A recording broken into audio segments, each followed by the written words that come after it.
Hey guys, it's Nick. Welcome to another episode of T-Minus 365. Today's lesson, I'm going to show you how to set up a safe attachment policy with Defender for Office 365. I'm here within the Microsoft 365 Defender portal, and I've got under Policies and Rules, Threat Policies here to get to the Safe Attachments section.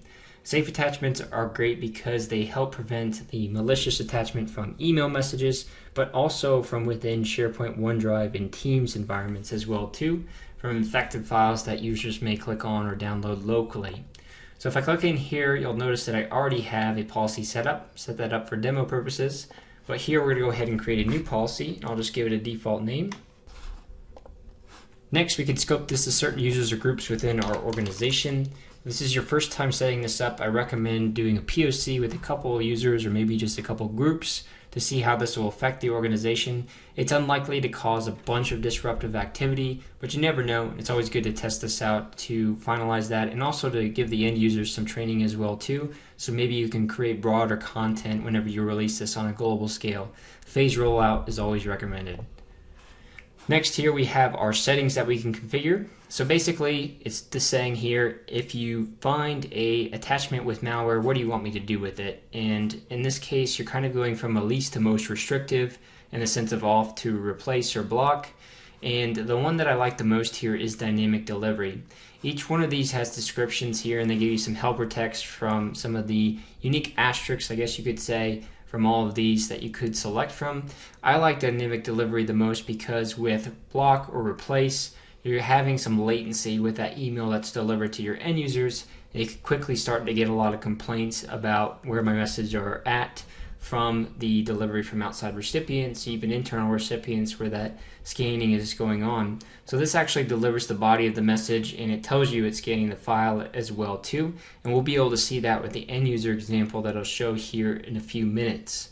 The replace option replaces the block attachments with detected malware but delivers the body of the message. And then this just blocks this all completely. So take note that some of these messages here are going to go straight into quarantine for dynamic delivery, block, or replace. And this is only available for a dynamic delivery standpoint with recipients with hosted mailboxes, which means they're hosted within Office 365. You're able to redirect messages with detected attachments if you want here, and you can define what those email addresses are going to be. You can also apply the safe attachments detection response if the scanning doesn't complete due to timeout or errors. This is basically saying that if it does time out, it's going to classify it as malicious. It's going to take a more protective measure to do so. And so if you've taken the approach to block that email or maybe replace it, there's a potential that even with those settings in place, you could actually not have that email message delivered. So you'll notice here that if you turn this off, it's going to ask you, hey, you should probably turn this on and add a recipient here for who's going to get that, or how you're going to have your own sandbox for that message as well too. So you could define that here, or you could just turn these settings off as well too for the time being. So I'll define one if it has this event that occurs where it times out. Here's a summary of all the settings that I set up. I can go ahead and click on submit.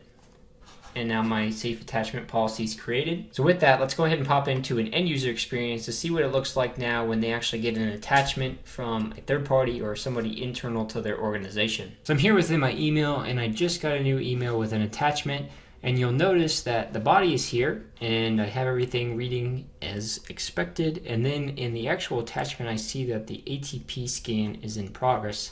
So this is again the dynamic delivery option that I selected in my settings there for safe attachments. And when they click into this, they can see that this is the doc that is being scanned, and it's making sure that these attachments are safe. It's going to say that it'll resend and re-notify you once it's done doing the scan itself. This might take about a minute or two depending on the size of the file. The larger the file size, the longer this process is actually going to take. But it's again another great reason to support the dynamic delivery option, because they actually know that something's going on versus they're just not getting email from this person that sent them the attachment. So this is a great exposure, and in some cases you may find, even with this safe attachments policy in place, other protections as part of the Defender for Office 365 security stack are included in being a protective layer for malware and preventing that from even sending completely. But you notice that what just happened here while I was talking is that it resent and said, hey, great, this is good to go. and it remet it so it was a unread state for me. And now I can see that I have the document. I can open up and view that. So that's everything with safe attachments and everything I wanted to show to you today from policy creation standpoint. Stay tuned for my next episode where we'll be walking through the attack simulator functionality that's part of Defender for Office 365. Thanks, guys. Have a great day.